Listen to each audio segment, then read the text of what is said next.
Is Tuesday, July 11th, 2017 at 12:04 p.m. We're here in the city conference room. And I'd like to call the meeting to order, and let's start with the roll call. Mr. Strachan. Cliff Strachan. Brian Jones. Richard Brimhall. David Harding. Scott Stephenson.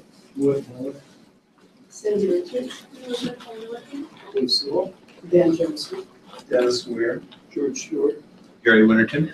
Dave Decker. Wayne Parker. Thank you. I note that this meeting is being broadcast live on YouTube, Provo City Council, or will also be available for on-demand viewing. Please be aware that the microphones in the room pick up the noise of paper and other rustling objects. Further, be aware that the microphones can pick up side conversations. The opening prayer today will be offered by Bryce Winter of our policy.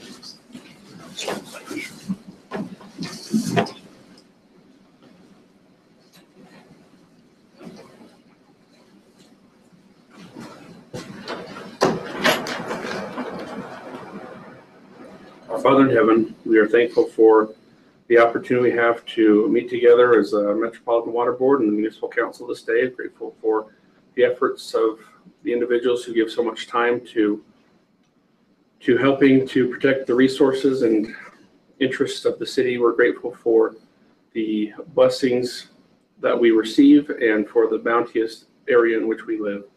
We pray now that Thou will help us to have a spirit of camaraderie and that we can share our visions and move forward together and be able to get the things that we need to done. We're grateful for all we have, and we say this in the name of Jesus Christ. Amen. Amen.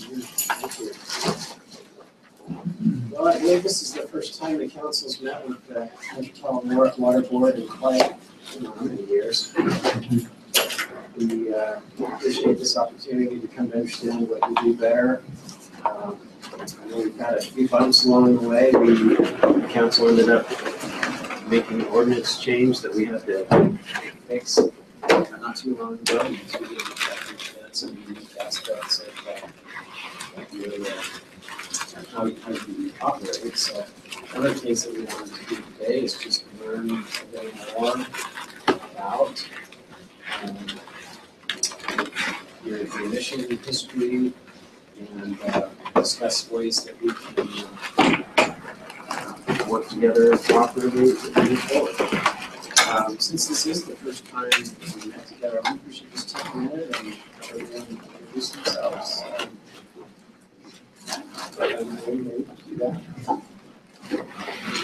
All in. So I'm Cliff Strachan, and I'm the Municipal Council Executive Director. I'm Brian Jones from the City Attorney's Office, and I'm counsel for the attorney. Counsel for the council. Richard Brimhall. On the water board, worked for the city of Provo for 33 years, retired and went to work in private practice. Dave Harding, represent District 5 in the city, which is kind of the central area of the city, and I'm about a year and a half into my service. Scott Stephenson, I'm a new member of the Water Board and a professor at BYU in neuroscience. I'm Wood Miller. I'm a member of the Water Board, and I'm also a professor of hydraulics and hydrology. 30 years. Awesome.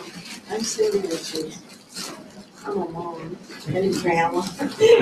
I got to know Merrill and Bart and Richard years and years ago, mostly, especially beginning with Planning Commission activities when I was appointed Planning Commissioner. And I just have such a deep respect for those people and Dan and the Water Board itself and this precious resource we have. So. I'm Elizabeth Vanderwerken, and I am the executive assistant in the council office. Dave Sewell on the council and finishing up my first term. Dave Connect, this is actually my second term, but not consecutive, and I'm the vice chair. Ken Johnson, manager of the Metropolitan Water Board. I've been with the board nearly 19, around 19 years. I think this is the second time I've ever met. Years I've retired from the Army in 2000. Hey, I'm here.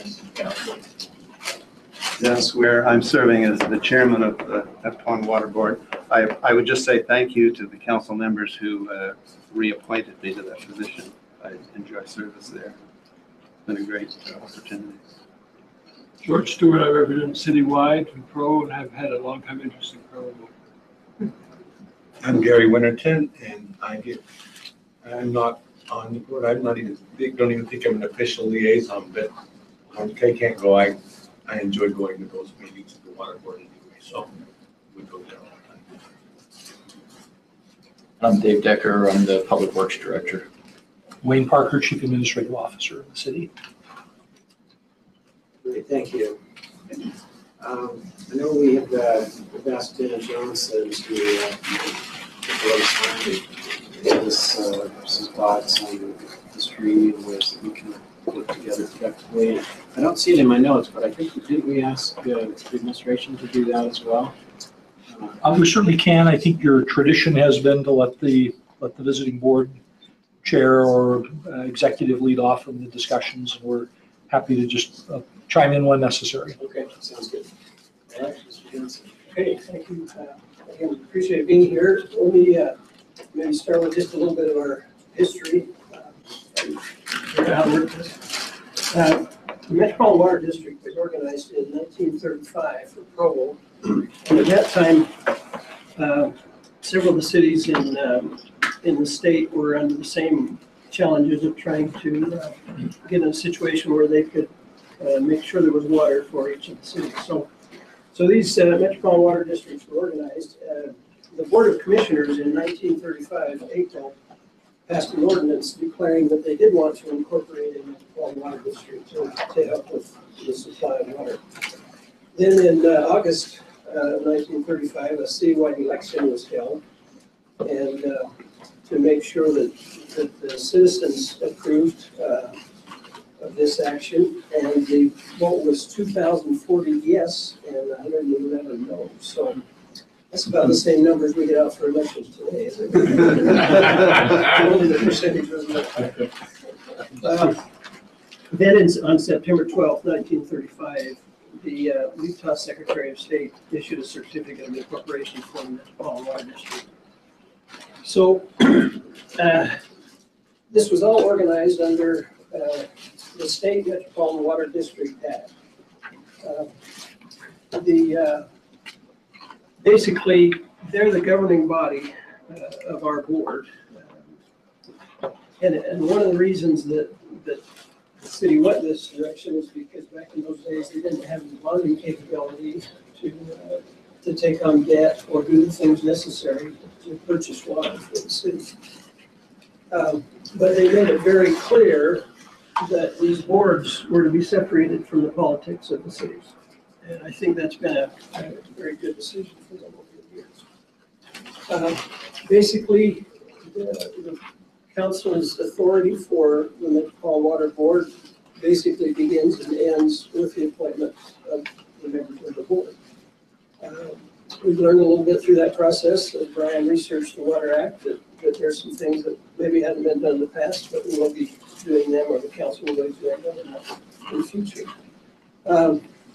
The actual board size is determined by the board itself, and all the board members have to be property owning, tax-paying citizens within the city.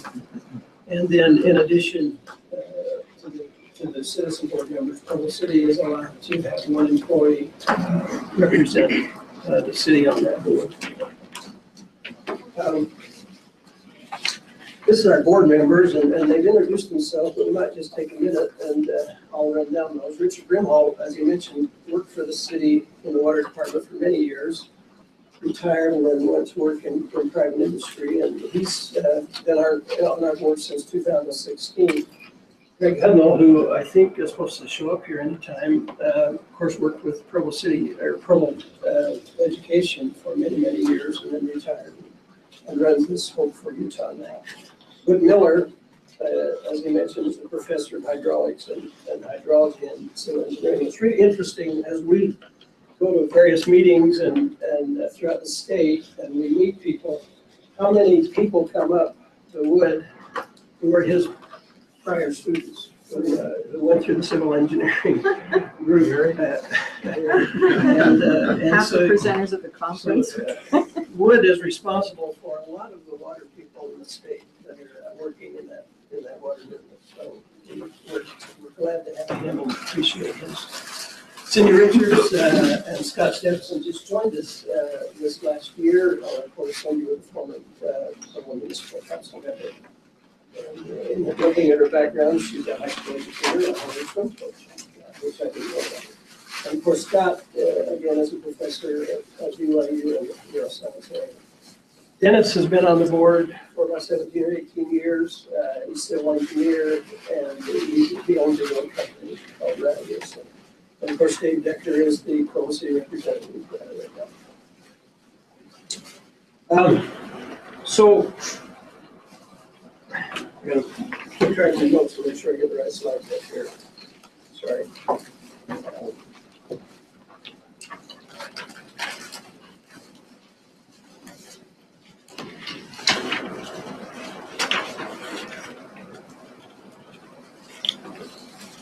So the main purpose for Metropolitan Water District originally, or we talked about why they were set up, but then as I'm assuming that a lot of the water for the valley came from Provo River. And so as the Deer Creek project was presented and Metropolitan Water District was organized to assume Provo's share of the construction costs of Deer Creek, again, because Provo couldn't take that on themselves. This all had to be done and coordinated through the Provo River water users who were responsible for the river, and we'll talk a little bit more about their assets. They're a very sizable organization, I think around $270 million worth of assets. And they go all the way up into Duchesne. They're responsible for the Deer Creek Reservoir, the Duchesne Tunnel, the Weaver Provo Diversion Canal, Provo Reservoir Canal. And of course, they're responsible for the debt to the federal government for Deer Creek. I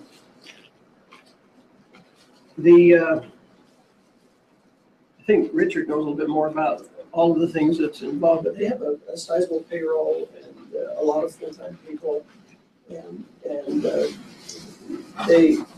they're responsible for not only water here, but up in the Salt Lake area.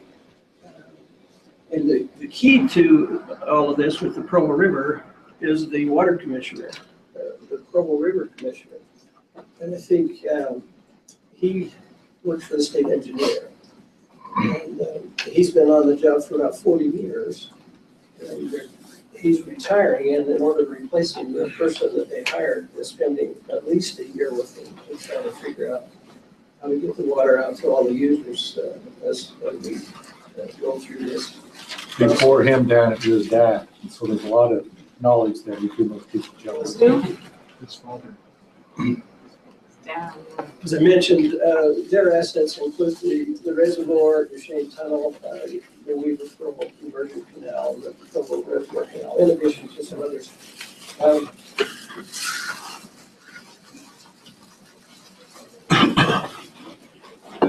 So this original contract, our water district took on, gave us 8,000 shares of stock in the Provo River water users. And that was a debt of $608,000 that we had to assume to do that. That contract was amended, excuse me, in February 1947, and increased to about $912,000.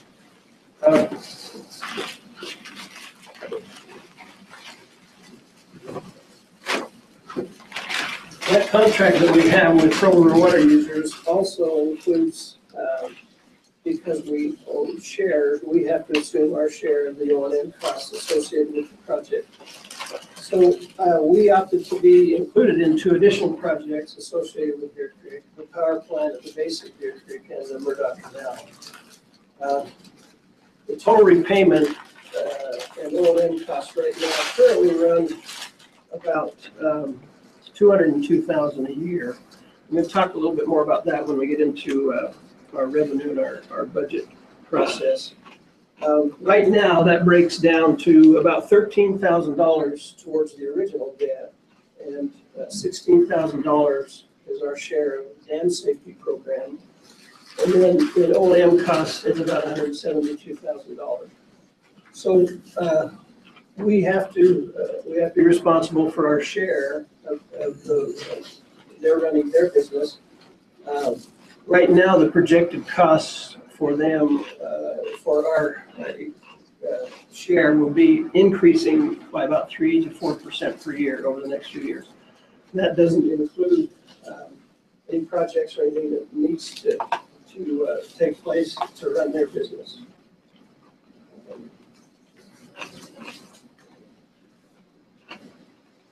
Our primary source of revenue is from leasing Deer Creek water to Provo City. The State Water Act gives the city the first right to purchase their share of the water from the district, and the act also gives the districts the right to set the price. So where we are today is that this 8,000 acre feet is only available when Deer Creek is full. So over the years, it's been kind of a challenge for both the city and us to make sure that there was enough money in the exchange hands to meet our expenses. So a few years ago, Bart Simons came to Merrill and said, let me back up a minute and say, in a typical water year, there might only be from 70 to 80 or 90% of the water available. And so we wouldn't make available the full 8,000 acre feet to the city. So what Bart suggested to Merrill was, in order for the city to have a better handle on their budget and for us to know what we can assume to meet our expenses, let's agree on a fixed price as if there would be 8,000 acre feet a year. That price was set at $35 an acre foot. And so that became the basis for them to pay us, and that became the basis for our budget. Now, those of you that know a little bit of water know that that price really has nothing to do with the value of water. It's based strictly on us having enough money to meet our needs and the city being able to budget it. And we signed a 5-year, that was presented to our board, and we signed a 5-year contract to go forward with that. And I think we're about in the middle of that contract. It's free. What's that? Is that the one that's running 2023? That would be about right. I think, Dave, do you remember? It was signed in February of 16, so Yeah, just a year and a half into it. So the Metropolitan Water District Act gives the Metropolitan Water District a fairly broad range of authority. This was set up so that obviously the board could go out and do anything they needed to do to get water and make it available for the city. So we actually have the authority to lease real property, acquire and construct facilities, even outside the state or district. We could acquire water, works, water rights, or sources of water inside or outside the district or state. We can issue bonds, subscribe for purchase, lease, or otherwise acquire stock in canal companies, irrigation companies. And over the years, I think we're going more, yeah, that's property tax. Over the years, I think most of these things have been done, with the exception of using eminent domain to acquire property. I understand there's a change in the State Water Act a few years ago that makes it so that before the district could assess any property taxes, it would have to get this body's approval to do that. So you can see there's quite a broad ability and to make sure the state wanted to make it possible for us to do basically anything we needed to do to help the city get water. So when it says acquire water rights or sources of water, are there any that you're pursuing? Are there any that farmers or developers have that you would be interested in? At this point, no, but we do have, I guess I don't know later, maybe this is good. forgot to mention, we do have some other small water rights that haven't been used for many, many years. And we've got a little money in our budget this year to do either an engineering or possibly a water maturity study to see if any of that water is still available. And then we would do, first of all, it would be available to the city if they wanted, and then we would do what we could to maybe market it or make it available. So right now, our primary business is basically gifting and making sure that that works. In 1994, we signed a contract with Central Utah Water Conservancy District for 1,800 acre-feet of water in Jordanelle. We've never had to use that, and this is an interesting contract because in addition to a fee that they would charge if we put water in there, there's obviously ongoing costs and that are associated with Jordanelle. And when we met with them, they said that nobody else has the contract you guys have, and they're not sure how it came about. But we, as long as we don't use the water or Provo doesn't store anything in there and use it, the annual cost of that is about $250,000 in its weight. And we haven't had to pay that, and we won't have to based on this contract. And hopefully they'll continue to honor that contract with us. What do you look like? You're going to say something. You've got a comment. Good deal. It's a great deal. It's a great deal. No, help me understand. We have not used it? Right. It's basically a storage right for Jordanelle. Central Utah could use and wants to use all the water they can get their hands on. So basically, they can use our storage right there and put whatever water they want into it, exchange it, sell it, whatever. And it makes it available to them without any input. Once we, each year, recently Gary writes a letter saying they don't plan on using that water in storage, and then we pass a letter on to Utah saying we're not going to use it. And they waive the cost of it.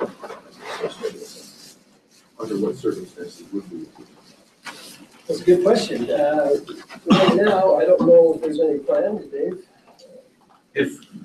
I think at least in the immediate future, if there was, some major drought or some,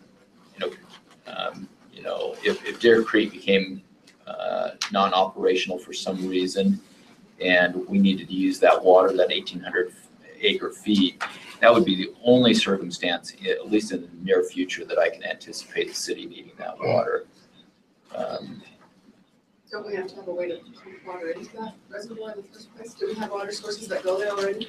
We have a few water sources up high in Jordanelle, but the 1,800 acre feet is a source of water that comes from Central Utah. So this is basically Central Utah water that they said every year the city can exercise this right, or we can say, no, we don't want to exercise this right. So the water's already there. It's basically their responsibility to get the water there.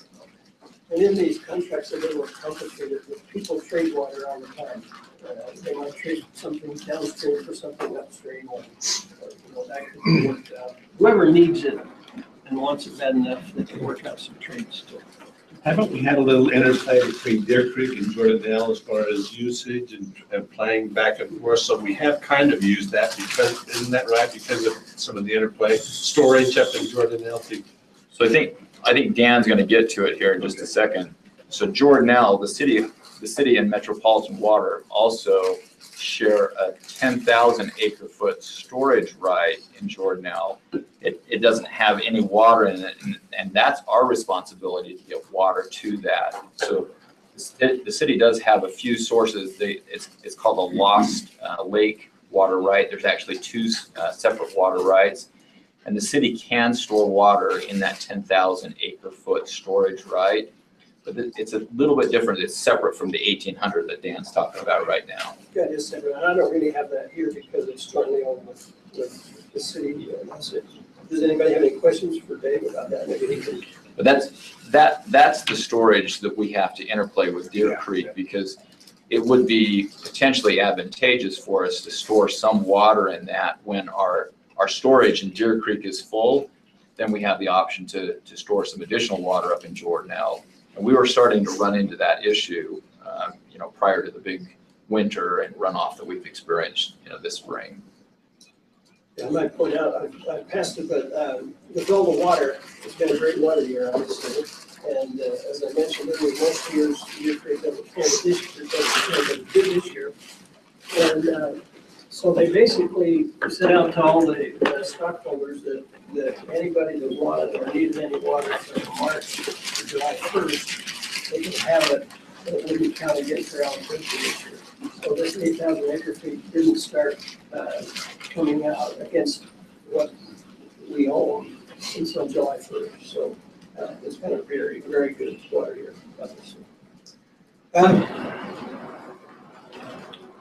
And lastly, let me just read this. The Metropolitan Water District and Provo City have long enjoyed an effective working relationship. We've been able to help the city financially with its water development programs. The district's $1.2 million contribution to Big Spring development is the most recent.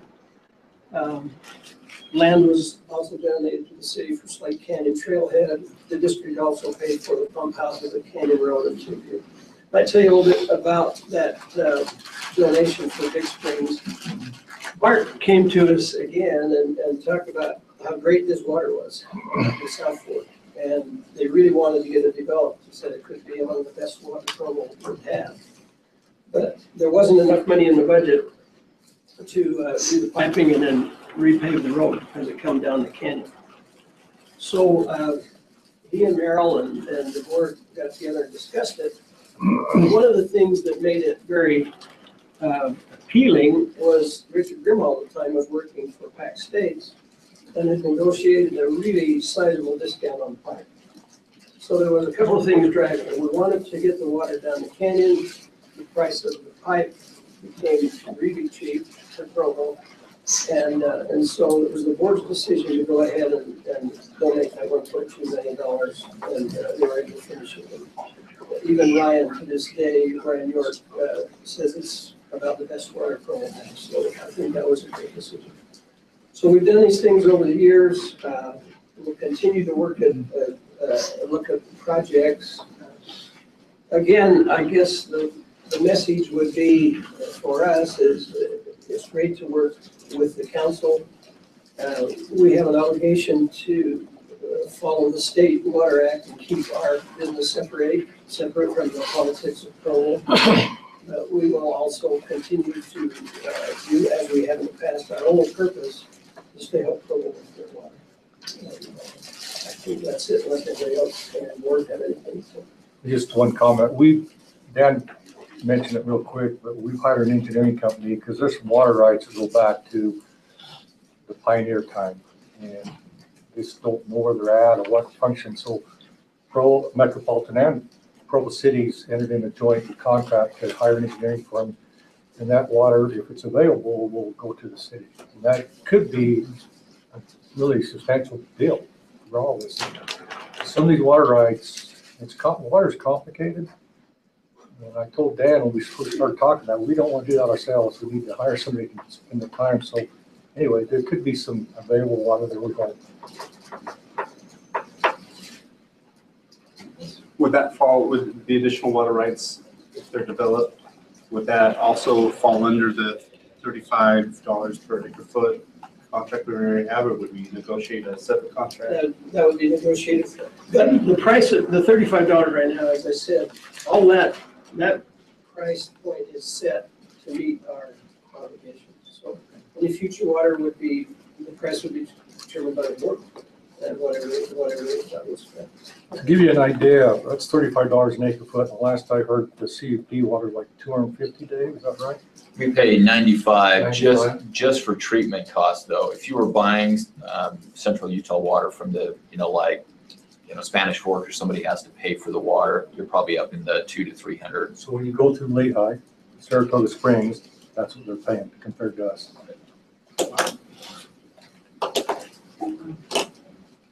Go ahead. Are any of our water sources or watersheds threatened? And if so, what are the threats that we have to deal with? That would be a question for Dave. Again, we're still exploring some of our old water rights that have been there forever. You have a good question, and one major concern with the Provo water users is the water market. I'm sure you've heard about that. It's a major problem in Lake Powell. The number one destination for people to go to Lake Powell after they leave is Deer Creek. And so there was DNA found in Deer Creek, I think 4 or 5 years ago. Anyway, maybe it's only 3, I'm not sure. But so they created these cleaning stations up there.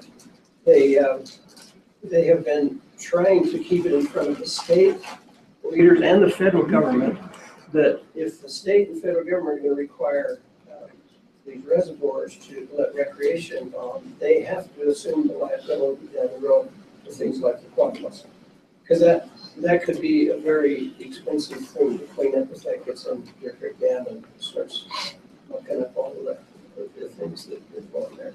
So I don't know if that answers your question completely, but yeah, that is a concern. They have 1 more year to stay clear of no problems, and then they'll be taken off the list.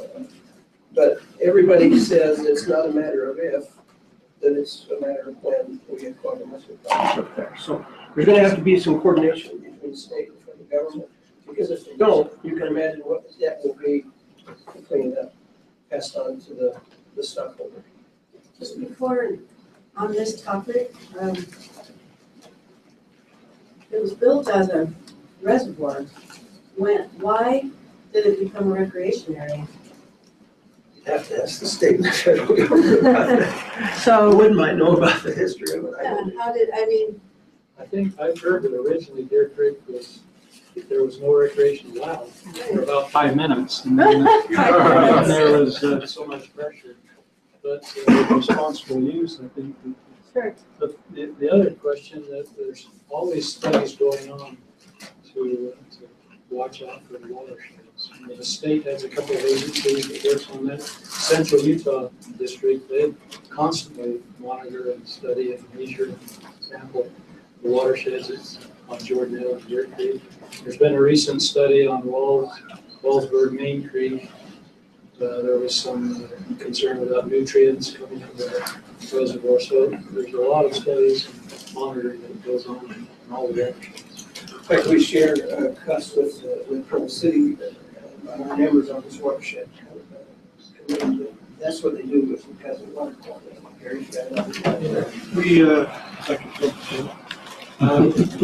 We share the cost, or we're part of a watershed council, which includes Provo City, Jordan Valley, Salt Lake Sandy, Metro Water. Our contribution totals $15,000. We share it 50-50, but it's for the testing of our sources. Okay, we work closely with, as Woody was saying, with Central Utah Water and several other agencies we work with, assuring that water's not contaminated. And to kind of tell you how far-reaching that is, I get emails through this watershed council of development that's happening up around Deer Creek as well as Jordan. So that's how far-reaching this watershed council is, making sure that water is not contaminated, whether it's stormwater or septic tanks getting down into our water. So that's kind of the protection that we have. So a lot of people don't realize that Deer Creek and Jordan Hill supplies water in one way or another to about half the population, over 1 billion people. So it's a lot of protection and worry and concern. I might mention that, this spring we saw in the news a lot of concern about flooding. And it's interesting that when Jordan Hill reaches its capacity or near capacity, they're under a FEMA law that they have to let out 1,800 CFS water until it goes down. And of course, that flows into Deer Creek and then down. And there was some concern about water to put in the river and the stream to keep the Deer Creek at the right level with the spring runoff. It's a tough thing to do, to manage that. But I think overall they did a great job this spring. And it was unfortunate and sad about the 2 deaths and drowning on the program. There was a lot of questions about whether they had water or not. So it's a tough job to try to against Mother Nature. But there are some laws too. That 1.2 million, I talked to Bart. He says, Gary, you need to know how great, such a great thing that was for Provo City, that the Metropolitan Water Board did to give them the 1.2 million. That was a big thing. If we're paying $35 an acre foot for the Deer Creek, which is just O&M, how did you get 1.2 million? Was it through sales? And how did that, because that was built up a long time before I got there. Well, I don't have all the history, but basically the board or the district owned a lot of canal stock. And if you remember, it wasn't too long ago that canal stock became more of a liability than an asset because of flooding and various other problems. So the board made the decision, and I don't know what year it was, to sell most all of their canal stock, and that's where that money came from. We just basically banked it until we had an opportunity to have. Well, that was a big, it gave us a lot of water, and a lot of good water in Provo City, so that was a great asset for us. If I could just chime in, that project is complete, and this is the first year that we'll actually get water out of Big Spring, so the timing could not have been better for that project. And again, that donation was significant in completing that project. And we're estimating, even in drought years, that added probably around 500 to 1,000 gallons a minute to that source. And in good wet years, like this, we're going to be looking at it, but we anticipate somewhere in the 2,000 to 3,000 gallons a minute that will come out of that Big Springs. It'll be a significant difference. Just a couple questions with the spring runoff. So who decides, just for armchair quarterbacking, it seemed not necessarily that too much was released, but maybe it should have been released a little bit earlier so that the total flow could have been reduced a little bit by starting a little bit earlier. Who makes those decisions? I'm not sure exactly who, but the Provo River Water Use Association, I'm sure, makes a big part of the decision. They work in conjunction with the river commissioner, but it's interesting, in the May meeting when this topic came up with the Provo River water users, at one time, the Provo River could handle 2,200 CFS. And in certain communities, they've been allowed to build closer to the river, and it maxes out now at about 1,800 CFS. So that's kind of the benchmark. If the building would have stayed back, we could have gone up. But I think it was 1,800 is what the maximum they let out this year. Does that sound right? We had an interesting meeting just last week. There must have been 24, 20 out of 30 people there. There were a lot of people. There's actually 3 different agencies that play significant roles in the release of water from Deer Creek and from Jordanelle. Central Utah Water plays a significant role. Provo River Water Users Association, who Dan has mentioned, and then Stan Roberts, who's the commissioner over the Provo River. Those 3 agencies together basically decide the right timing. And it's a little bit, it's interesting, as we attended, and there were a number of staff members there. Provo City has a very interesting role in this because we have water rights. We've talked about a few of them that are significant in both of those reservoirs, but we also have kind of the flip side of this. We have a need to protect the residents from flood damage, in the river. And so we have kind of a competing interest in trying to make sure that we maximize our water rights. And at the end of the water year, we want to have as much storage of water in both of those reservoirs to help the city, but we don't want to damage the residents either. And you have to understand the goals of each of those agencies are a little bit different and probably less of a concern on the flood control side of it, if I can say it that way. And we expressed some concern to them kind of along the lines that you were mentioning. Is there a way that we could have anticipated this a little bit earlier and even started a week earlier? It probably would have made a difference. You need to understand they have difficult balancing act to play here. And I think Stan Roberts does a very, very good job. I think Stan probably has really the final say on the amount coming out. But overall, I think they did quite a good job in balancing it. Even in some of the conversations that I've had, 2011 was the last time we really had a significant snowpack. And their comment was the runoff for 11 did not occur like it did this year. And had they started releasing water in 11, like we had requested, they probably would have not had the reservoirs filled in 11. And so, again, they're trying to figure out how do we get the reservoir filled at the end of the water year, but not damage somebody downstream. And sometimes they guess just a tad too, delayed it too long. And I think that's kind of what we saw this year, is maybe just a little bit too much of a delay. Kim, you have a question? Is there a chance they would release more? Or do they feel like they were maybe? Based on the meeting, what we heard was they feel like they've done exactly what they needed to do, and both reservoirs mostly will be full at the end of the water year, at the end of the runoff. By the way, Jordanelle, just so that people understand, one thing that I did not know until we attended this meeting, Jordanelle is actually built for flood control purposes. Deer Creek is not. And so there's 26 feet, if I remember right, Gary, 26 feet in Jordanelle that is only for flood control purposes. And this year they went into that 1 foot. So they filled Jordanelle over normal capacity by 1 foot. Just for flood control purposes. So there is a little bit of leeway in Jordanelle for flood, but none in Deer Creek. In '83, when we had the problems with the river, it was flowing, if I remember right, about 2,600 second feet. And then Jordanelle got built right after that in '84. I went by there the other day with my wife, and I said, that reservoir never would have got built if we didn't have the floods of '83, in my opinion.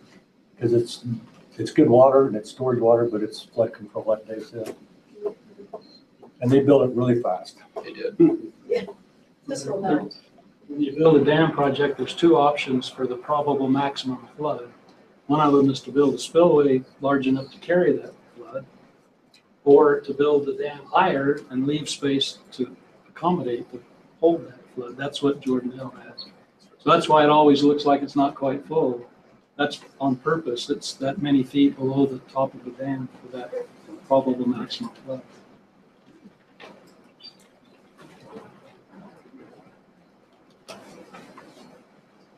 I have one more. Sorry for talking so much, but we've talked a bit about, and I've heard you say it a couple different ways. We're trying to provide water to the city, or the purpose to help Provo with water. And you've also talked about how the board was set up wisely to separate it, insulate it from the politics of the day. And I think there's a lot of wisdom in that as well. Members of the council are elected directly from the residents. And so, our goals, our purposes, our objectives are pretty clear. If we want to be reelected, or if we want, people want to be reelected, they need to answer to the people. With your installation, what do you see as the mission of the Metropolitan Water District?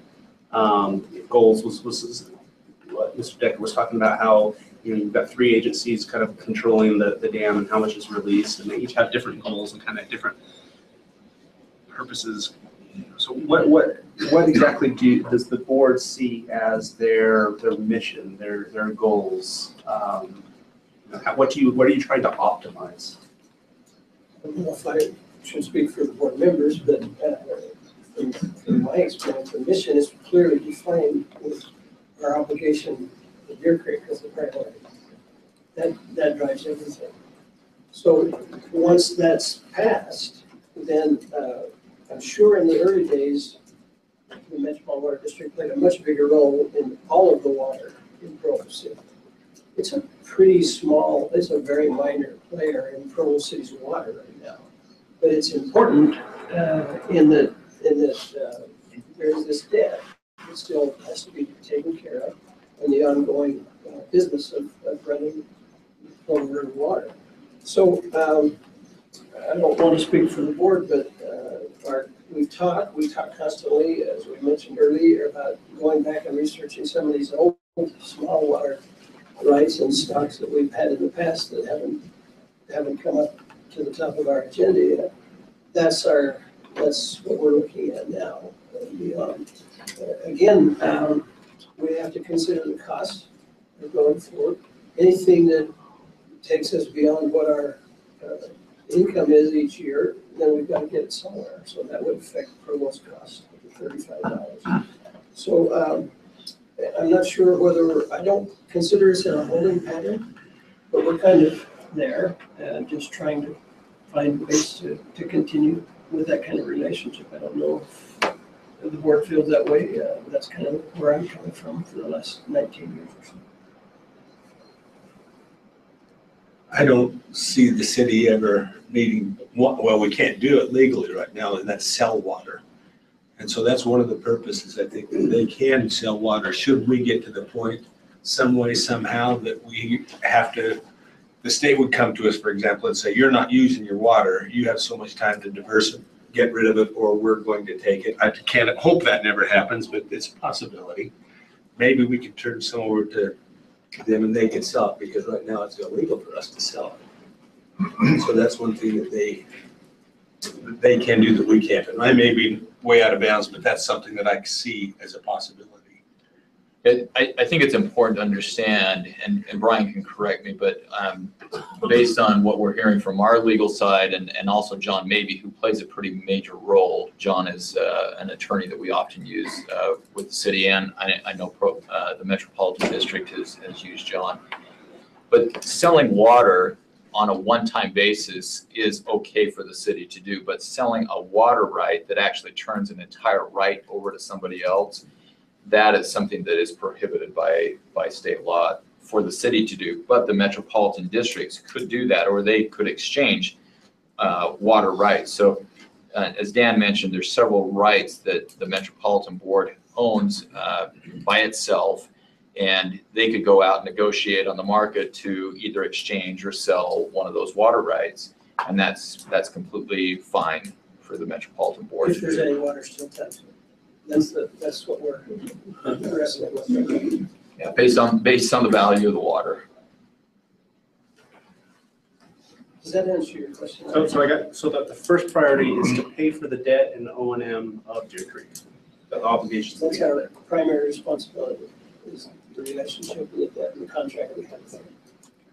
And the reason being to protect and to provide water for the state. So the debt portion of payment seemed rather minor compared to the O&M. Right. How long does the debt go? The last time I looked at it, it looked like it would probably pay off in the mid-2020s, 23, 24, 25, as I recall. I'd have to go back and look at that. But again, because we're stockholders, we still have an obligation to pay our share of it. So, yeah, they've been paying on it since 1930. It's a long time. It's been added to, like we do on every refinance our house. And Dan, I've never seen a contract with the open-ended, the one we said in 1994. You say that one doesn't expire? We're talking about Jordan L. Yeah. Yes, it doesn't expire. That's unusual that we to see an open-ended contract like that. Like Wood said, it's a great deal. Yeah. And the people of Central Utah will tell us regularly, it's a great deal.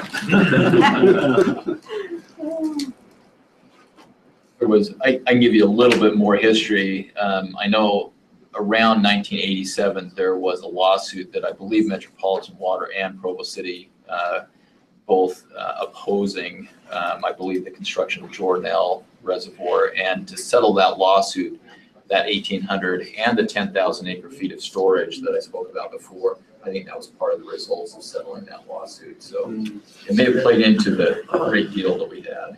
We had one attorney, they had 10, we won. I want to know who that one is. Jackson Howard. Jackson, that's it. Okay, I know why. Okay. Well, we'd like to thank you very much for coming to spend time with us. Comment back. I have my hand up. Sorry. Thank you. Just so you know, we try not to use all this 8,000 every year. We try to keep it in reserve as a holdover if we can. And so if you remember some of the discussions we've had before, we go through about 30,000 acre feet, and here we're only talking about 8,000. So we try to use all of our other sources that we can and hold this water for that rainy day, because we never know if we're going to need it. And so, like Dave and Dan said, it's kind of a balancing act as far as that water, but we try to save that if we can. And if we do need it, it's there for us. But it's a great resource. So, that's it. What happens at the end of the season when we say we successfully don't have to use it? Is it just extra water in Utah Lake? Is it extra water flowing through the Provo River? Sometimes, we may have to waste it. Sometimes it's a paper waste. But we never have used it. It's never actually come down. Like this year, with as much moisture as we had, we did lose some water. But it was there for us. Does it stop piling in the reservoir? So is it a year after we can use more than 8,000? The older water gets wasted first. Okay, it's how the state engineer works with this. But we want to call for it. We're always trying to predict what our future need is. We never know what the next winter's going to be like. So that's the hard part. But just so you know, we don't always want to use all that water. We try to save it as long as we can. And we're actually trying to work with other agencies, and Dave has been instrumental in this, in trying to transfer this water up to Jordanelle, and that 10,000 storage bank that we have, so that we can store it up there. One thing that we get docked on evaporation loss, river loss. There's all these little percentages that we lose of this 10,000 acre feet as the water comes down to us. So if we can keep it up there where we have lower losses, that's our goal. And if we need it, we can bring it down. So prior to the spring runoff, we had saved about 11,000 acre feet of extra water, multiple years, many years that it took. We lost probably a pretty significant amount of that because of the spring runoff and filling the reservoir this year. But, to be able to have, somewhere in the range of 70% of that 8,000 acre feet every year, plus, have 11,000 in a savings account, essentially 11,000 acre feet. That's a pretty significant amount of water in Deer Creek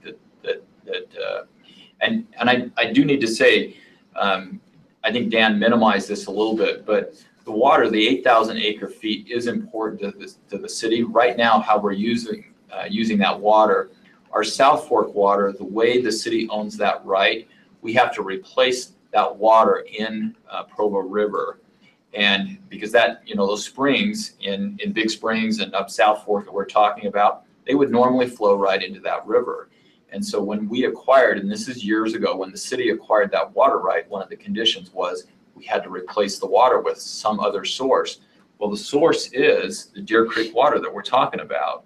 So there's probably about 4,000 to 5,000 acre feet every single year that we have to put back into the river. And so hopefully we have a little bit of extra every single year of that 8,000 that we can save up for the following year and for the following year. So it is a pretty important source of water here because it plays a key role in replacing that water in the Provo River. So is that amount, or is it based on the amount that we get from the springs? Is it equal to what we get out of the springs? It's equal. So Ryan York, Ryan is not here, by the way, and I do need to recognize Ryan and Gary. They play a key role, not only with the city but with the district. But Ryan measures the amount of water that comes out of the springs. We have several places that we can measure it, and we have to, replace that every single month. There's a tracking that happens with Stan Roberts, and we have to replace that water. Thanks again for coming to meet with us today. I found it very informative, and I hope you feel like you have an open channel. If any time something comes up, you need to get with you. You know who we are and how to get a hold of us. Thank you very much. If there's no objection, I'll declare this meeting adjourned, and then basically we need to start right up again with board meetings.